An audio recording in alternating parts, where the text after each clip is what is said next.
So as I was saying about that Popeye, it's chicken. Actually, I was saying about the actual Popeye. Oh hey, Brother Blood, you just seem to be out on the street, just buying ice cream or something. I even know. Yeah. Anyways, so I don't know. Remember the whole Popeye Saitama thing? Just to bring that back up, but not as like an actual who'd win kind of thing.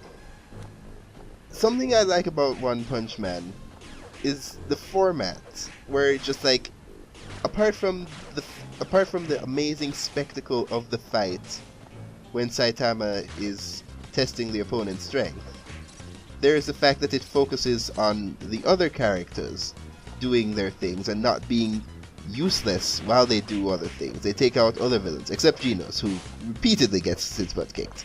But that's a joke. But the thing is, that's how you do a series like that.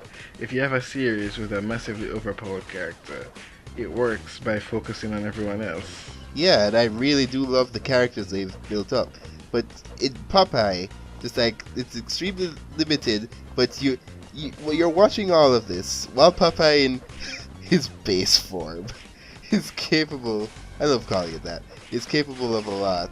Just, you're watching it, and you're like, you're just waiting for this finish. It's everything is sort of just like, okay, that's kind of cool. Oh, Popeye can still manage that. But everything is just build up for when the spinach comes out. And yeah, I don't know. It's all about waiting until he's at his lowest point, and then seeing him come back from that. Exactly, especially with a lot of the points where, with One Punch Man, it's a standard hero story. With Popeye, usually he's defending Olive Oil or just trying to do something legitimately, and a lot of guys are just being jerks. I'd like to say, I'm pretty sure this is not true, but generally, it's more like a Bugs Bunny thing where he doesn't instigate fights, he's always defending himself or the innocent. Well, the thing is that he is a fight,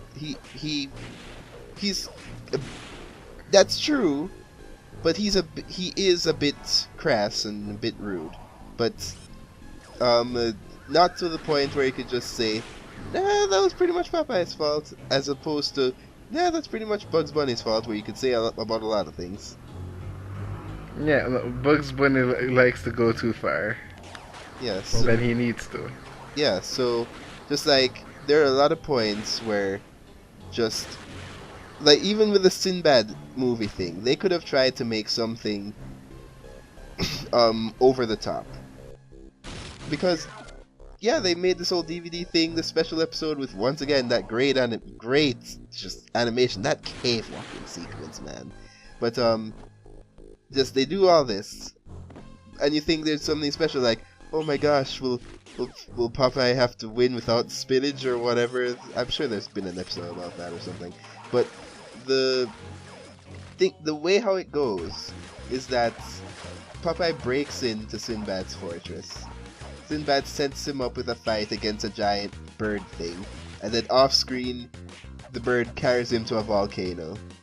Well, no, like, you can see him get carried to the volcano, and Olive Oil's already mourning him, only for Popeye to come back in a tornado with the bird perfectly cooked. And then he throws the Popeye into the clutches of a two-headed giant thing.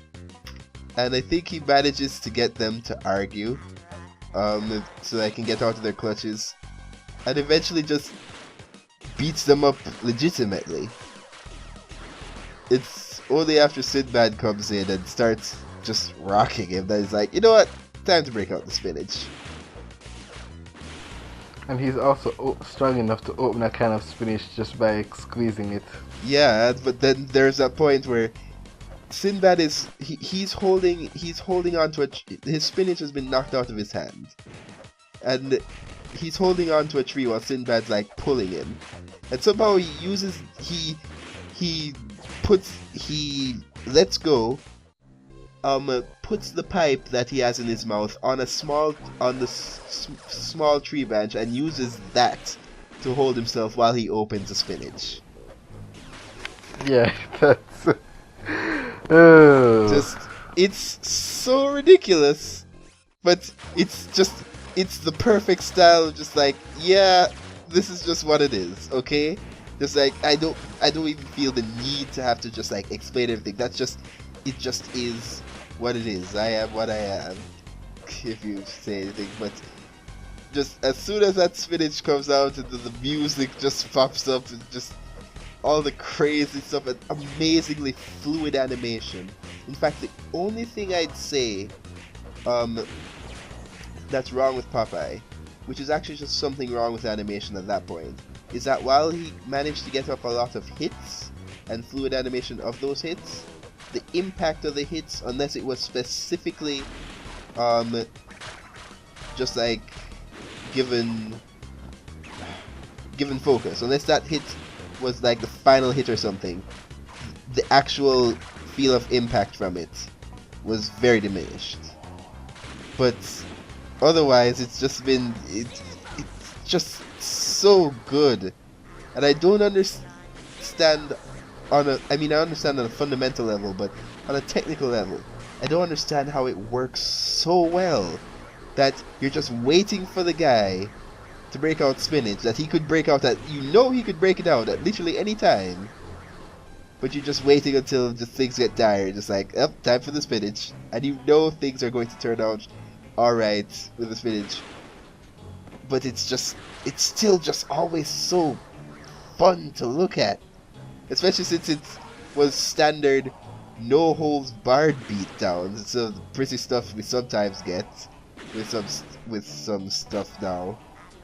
It's like that episode in Fairly Odd Parents where Grandpappy shows up and they're like watching cartoons and they see the Captain Planet parody. And it's like, get this garbage out of my face. Let me show you a real cartoon. And the violence was so unadulterated that the TV blew up. That kind of stuff. Yeah. It's pretty much a good representation of cartoons at the time. It just that brings me up to something. Me, I like early 90s and early 90s aesthetic. Just like the way how art is done. Just art is done in the early 90s. I really love it. Also, I also love 80s aesthetic when it comes to designing places. Even when it's a bit too hurtful on the eyes with some of the contrasting colors, but in terms of place designs, I really love the 80s. So the problem is that while a lot of people are like, sure, this is somewhat better now, but a lot of people for a while were just like, okay, let's make an 80s reference. Disco! There you go. Yeah. And just it's to the point where just like 90s. You can tell that this is the last level because you're switching between the characters so often. Yeah. And they keep going places just like, okay, some goodies here, and just like, alright, cards. Did you just lose Starfire? No, they actually are building a perfect clone of Starfire in there now. Because remember, all the clones before were incomplete and thus had weaknesses.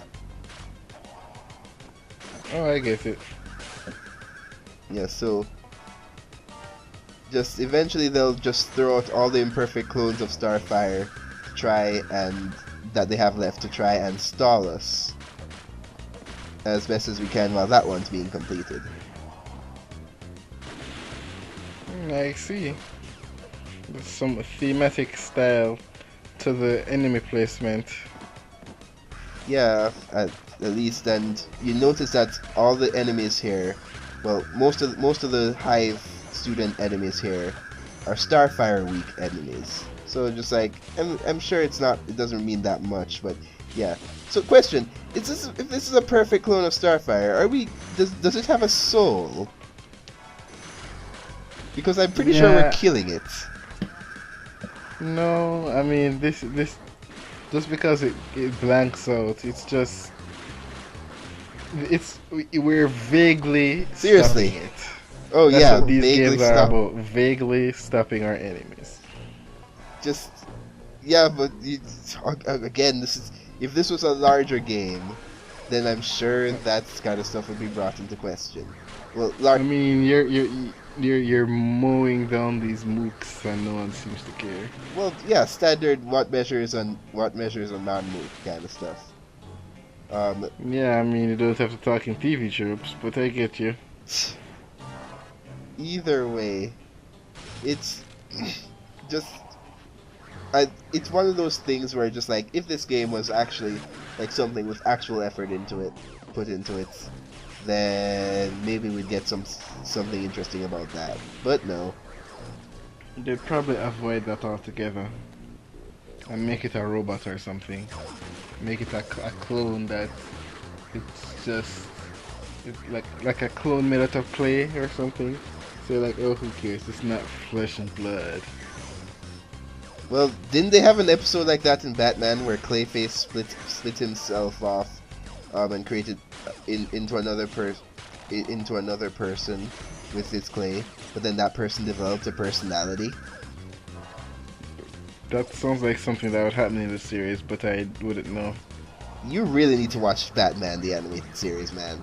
It is. There's I mean, a lot of things I I don't need need to to. watch. I don't need to say anything to like convince you of that series. Everybody knows it's phenomenal. The thing is, before I can watch that or Young Justice, I need to catch up on my backlog of Teen Titans Go. What? I mean, oh yeah, right. I forgot who I'm talking to, but you're just everybody else is. Oh no, I'm joking. I don't care about. Yes, you do. You No, Teen Titans Go is fine. I just don't care about missing out on a backlog. yeah, yeah, you do. I've been privy to that for years. All right. Have you The fact that finished Lucky Star yet? I'm currently at episode 4. Alright, you decided to go and do it all over again, and yet you've still only got to episode 4. I can't get much further. The reason I'm going so slowly is because every time I'm watching it, because I'm watching the dub, and Kari Walgren voices Kagami, seeing Konata and Kagami talk is just like watching an episode of Fairly Odd Parents now. And I just keep giggling to myself going, that's pretty much Timmy and Chloe right there. Yep, that too. And that. And it's adorable. I mean, yeah, that's nice, but you're only at episode 4. Yeah, but yeah. On the bright side, I watched 2 episodes of Doctor Who tonight. And they're hour long. Yeah, but those don't count. You're never gonna finish that. That's certainly true, but certain things at the end of this currently airing season need some clarification, so I'm trying to catch up on at least that specific plotline. Sure.